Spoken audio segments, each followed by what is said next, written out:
कि sales membrane के just बाद एक और इन्वॉल्व होता है प्लांट के केस में, बैक्टीरिया के केस में, फंगी के केस में, जिसे हम लोग क्या बोलते हैं, सेल वाल बोलते हैं।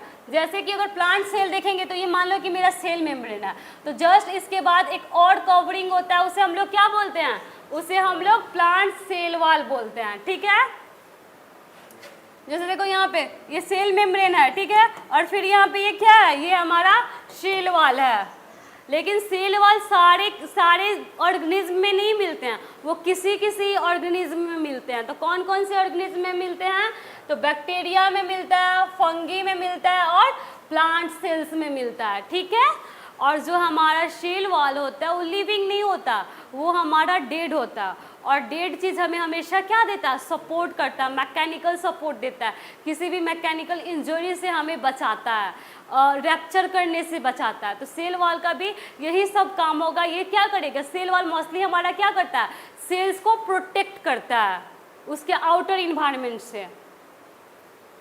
तो सेल वाल कैसा होता है, नॉन लिविंग इन नेचर। इसका नेचर कैसा होता है, नॉन लिविंग होता है, ये लिविंग नहीं होता है।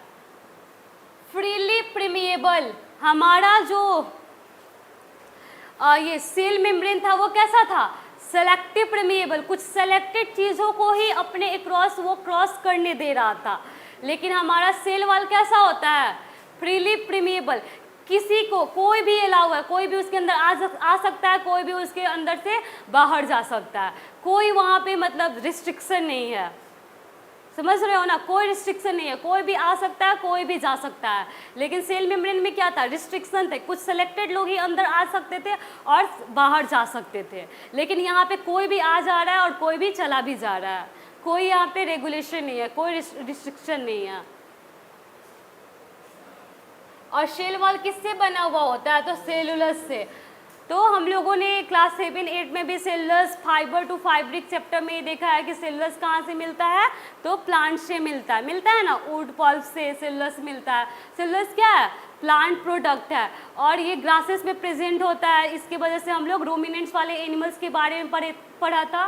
तो सेलुलस जो हमारा है वो प्लांट्स में मिलता है। कहाँ पे मिलता है, तो जो सेल वाल होता है वो हमारा सेलुलस से बना हुआ होता है। Got it. अब हम पढ़ेंगे कि सेल वाल का फंक्शन क्या होता है। तो पहले ही मैंने बोला कि ये नॉन लिविंग होता है और कोई भी नॉन लिविंग थिंग्स हमारे बॉडी में क्या करता है, सपोर्ट प्रोवाइड करता है, प्रोटेक्शन। कोई भी मैकेनिकल इंजरी हो, कोई भी रैप्चर होने की चांसेस हो तो उससे हमें प्रोटेक्ट करता है।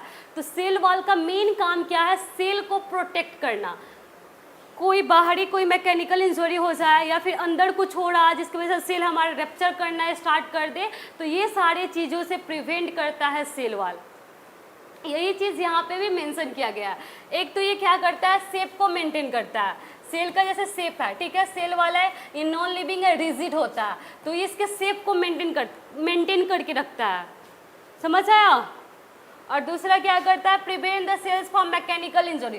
कोई भी मैकेनिकल इंजरी से इसे बचाता है। अगर कहीं से भी बाहर से चोट लग रहा है तो कहाँ पे लगेगा, सेल वाल पे। और सेल वाल कैसा होता है, स्ट्रांग होता है, नॉन लिविंग होता है, इस पर तो कोई इफेक्ट नहीं पड़ेगा। लेकिन सेल मेम्ब्रेन हमारा थीन होता है, डेलिकेटेड होता है, लिविंग होता है। अगर इस पर चोट लगता है तो इफेक्ट पड़ता ना, तो ये क्या कर रहा है, सेल को मैकेनिकल इंजरी से प्रिवेंट कर रहा है ना। तो सेकेंड इसका मेन फंक्शन क्या है सेल वाल का, तो it prevents the cells from a mechanical injury. Got it. फिर हमारा ये फ्रीली प्रीमिएबल होता है, किसी भी चीज़ को अपने अंदर आने देता है और बाहर जाने देता है। यहाँ पे प्लांट सेल है, देखो यहाँ पे सेल वाला है, लेकिन एनिमल सेल में देखो कोई सेल वाला है नहीं है ना। तो हमें सिर्फ प्लांट सेल में, बैक्टीरियल सेल में और फंगल सेल में ही क्या देखने को मिलता है, तो सेल वाल देखने को मिलता है। Got it.